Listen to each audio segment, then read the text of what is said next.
They have turned their attention to the West.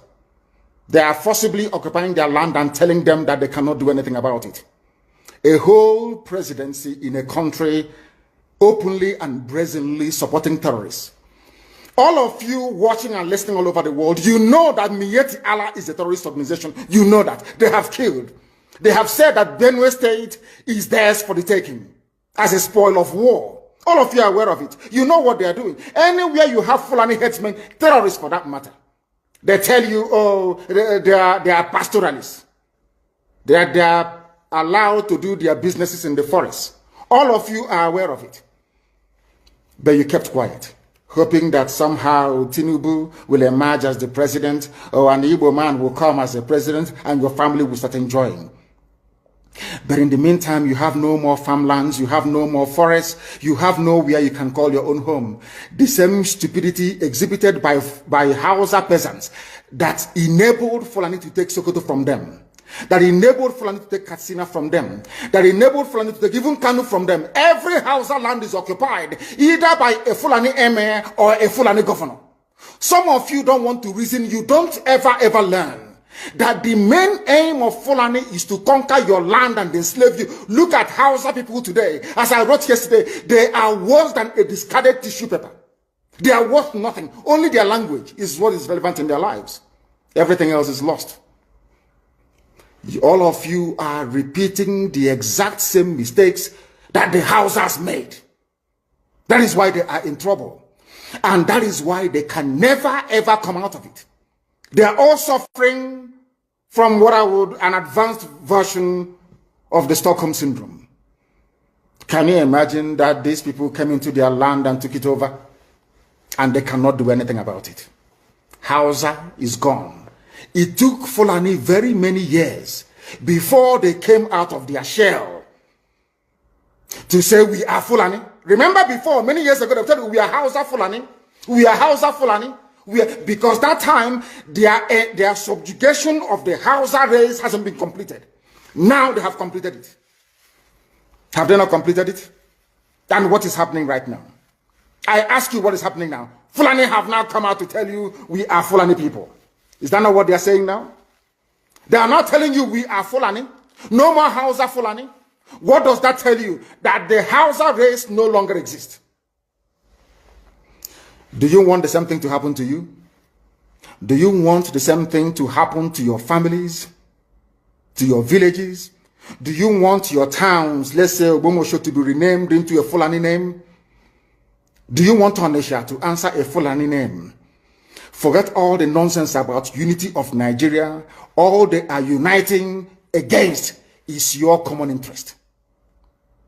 Unless you prefer epileptic power supply, unless you prepare to live your whole life without running water, unless you want to live in abject poverty and deprivation, your only alternative is a revolution.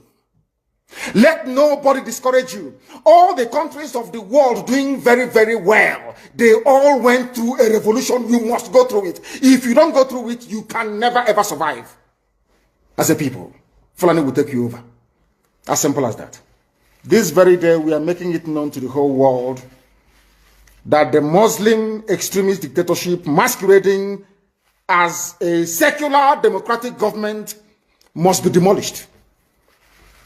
It must be demolished for you to survive. They have to be demolished.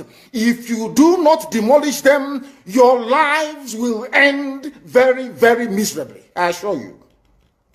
I assure you. The zoo is on its knees. Everybody knows that the zoo called Nigeria is on its knees. Who doesn't know that? Everybody knows. Nothing is functioning. You are all aware of it. When they say go and register for NIM or whatever, NIM or whatever rubbish is called, all of you trooped out without legislation, without any laws. Fulani can control you however they like. Once they announce it, Yoruba newspapers very foolishly and stupidly will support them because they want Tinubu as the president. And you are all dying every blessed day. You are all dying every day. Had you people risen up to say that what is happening in Nigeria is bad, there is no way that First Oranti's daughter will not be alive today. That is the price you pay for duplicity. That is the price you pay for treachery. That is the price you will continue to pay until you rise up and say enough is enough. It is up to you to do it. You did it during NSAS. You can do it again. Can you imagine Fulani people telling you, if you remove Fulanis from Yoruba forest, imagine Fulani telling you, if you remove them from your ancestral lands, there will be war, and you are panicking. And you have not asked yourself, why are they not saying the same thing about the East? Why did they not say to Eastern Security Network? Why did they not say to me, if you don't stop evacuating Fulani terrorists from the forest, there will be war? Because they know, they understand psychologically that you don't have what it takes to resist them. Do you know why Borno State is still alive? Why you still have the Kanuri people in Borno today? Was because they resisted the Fulani centuries ago. You have to go back to history to understand how Nigeria came into existence. Fulani has been expanding from day one, from Senegambia. All the way from Senegambia, they've been expanding, and now they are in Okigwe. All the way from Senegambia. They are now in Okigwe. And you're asking us to somehow fold our hands and keep quiet because of 2023, because one idiot is going to come out to become a president, because of that rubbish, because of that nonsensical notion, we should fold our hands and wait until we are overrun by the Janjaweed from the Sahel. Is that how reasonable people think? Is that how people that wish to survive as a race, is that how they reason? It is very, very shocking that some of you do not understand what the Fulanis have in store for you. Very, very soon it is going to happen. And when it happens, your eyes will clear. And about whom you will see it very clearly. I was warning you. In 2014, 2015, 2016, they said he's a warmonger. He's a warmongering. I went to America and I told World Igbo Congress that this war you are avoiding is going to come to your villages. They said, no, it's not going to happen. What is happening today? When Yoruba was supporting the dead idiot called Buhari, did I not warn them that this evil you're supporting will consume you? They never listened. They never wanted to listen. IPOB is a terrorist group. You're trying to divide Nigeria. But Mietiana is not. People that you are calling bandits, have you heard anybody come out to say, please Buhari, since presidency is there defending terrorists in the forest, why don't you proscribe them? No, you cannot proscribe a Fulani group. Never. And all of you, we are supporting evil. When there is the proscribed IPOB, proscribed indigenous people of Biafra. These are Yoruba journalists writing junk. Every day they keep writing rubbish. But their land is under siege. Their land is under siege. And the Fulani will take it. It doesn't take time.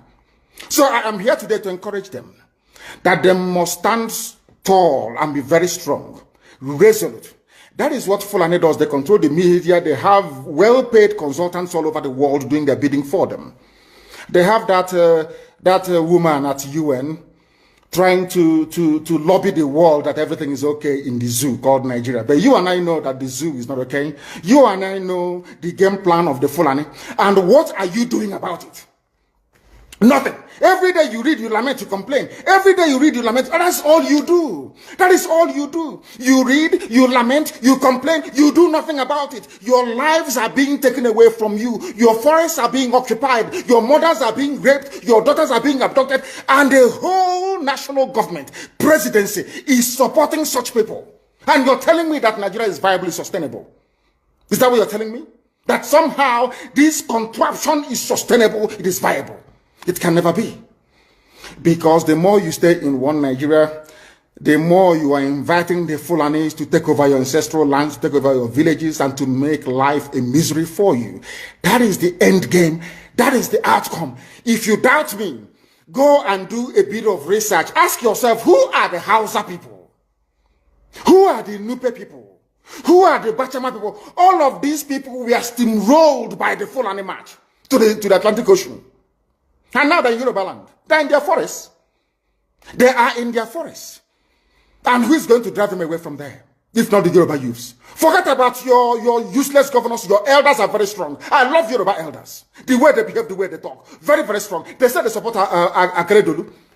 There's the governor of Ondo State. They support him in what he's doing. People must come out to say that enough is enough. When you travel to the north, do you live in the forest in the north? The Igbo people in Sabongeri in Kanu, are they living of course it's hausa land, are they living in the forest? They came to the town, they work very hard, they build houses, they build mansions, they develop the entire place. Is that not what they do? What are Fulani people doing in our forest? Nobody can answer that question. They say that they're pastoralists. I want some of you who have had your breakfast this morning, please go to your fridge or go to where you keep your beverages and you will see pig milk. Pig. Some of us were raised on pig milk. For how many years now? And you keep asking yourself, what is pig milk?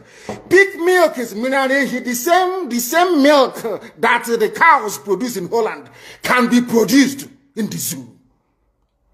Tell me the country in the world aspiring to be a member of the UN Security Council where you move cattle from place to place. Are you people well at all? You so-called Nigerians, are you normal in the brain? I'm asking you a simple question. Show me a country that aspires to be in the 21st century moving cattle from place to place, telling me they're grazing. Which country is that? Please tell me.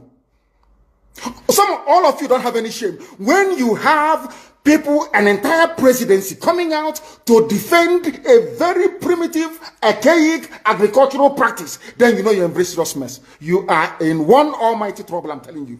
You people are in a mess. The Holland that you get your pig milk from, do they move cattle from Rotterdam to Amsterdam? I'm asking you a simple question. But they produce the pig milk that you're drinking every blessed day. Why can't Fulani produce pig milk in Sokoto? Why can't they produce Carnation milk in Kanu? They have the cattle.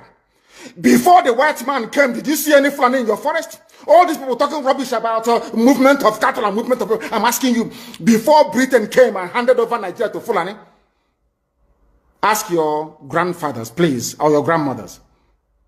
Ask them. All this nonsense we are hearing today in this so-called one, I want to tell you the dangers of one Nigeria. All this nonsense you're hearing today about one Nigeria, Fulani in our forest, Fulani in our village. Before the white man came, did you see Fulani moving their cattle all over the place? Did we not have meat to eat? They will answer these questions for you. Because sometimes in Africa, we don't reason very well. The way we reason is disjointed. It is disjointed. I can't understand for the life of me why, instead of them to waste all that money arming and equipping this Janjaweed army Mihetiala to come and conquer you and I, why don't they open a milk factory somewhere in the north and bring the milk down south? I'm sure Southerners will buy it. After all, pig milk comes all the way from Holland. Pig milk all the way from Holland. Now you understand it. Because of the way you people reason. Why can't you produce? Is it difficult to produce milk? The same milk that comes out naturally from the udder of the cow. Why can't you can it somewhere, pasteurize it, and send it to people to eat, to drink, or to do whatever with? All over the world, that is what is happening. In fact, they produce so much milk in Europe that they pour it away. Why can't you do the same thing? A whole president claiming they are in the 21st century are supporting a very primitive practice of moving cattle from place to... All of you, you're not ashamed of yourselves. You have no shame. As somebody will say, your shame is shaming me. I'm telling you, you people from the zoo, I'm ashamed of your ignorance and stupidity. You people are hopeless, completely hopeless. One day now, one idiot to come and say, we are intellectuals. And you're moving cattle from Kafanchan to Ahoda. You are intellectuals. You are intellectualizing. You are in the 21st century, you are moving cattle, driving cattle, Nama, from over 300 miles.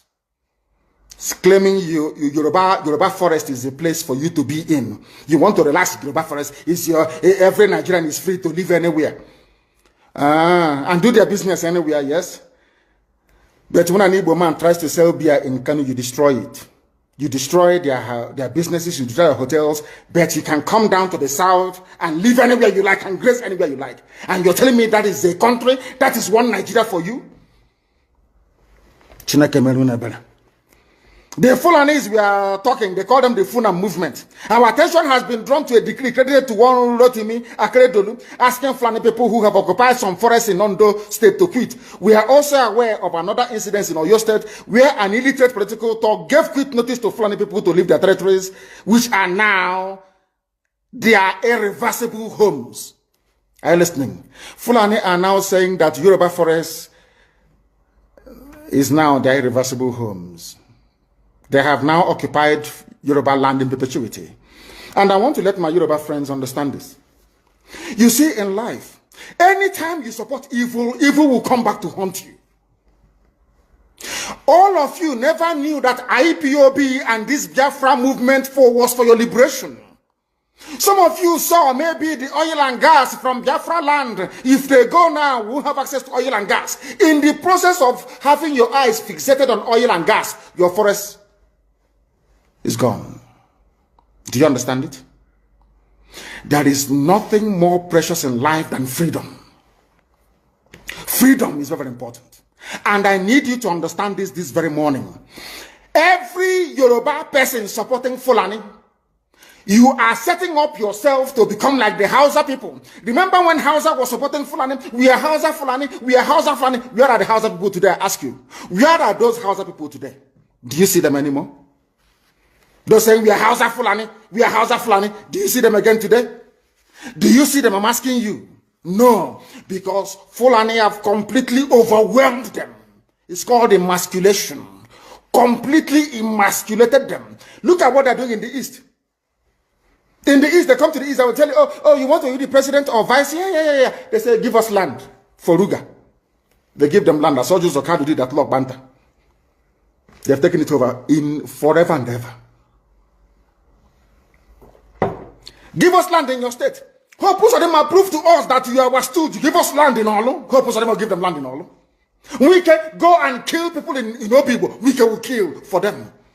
How many Fulani governors are prepared to kill bandits? I didn't say normal people.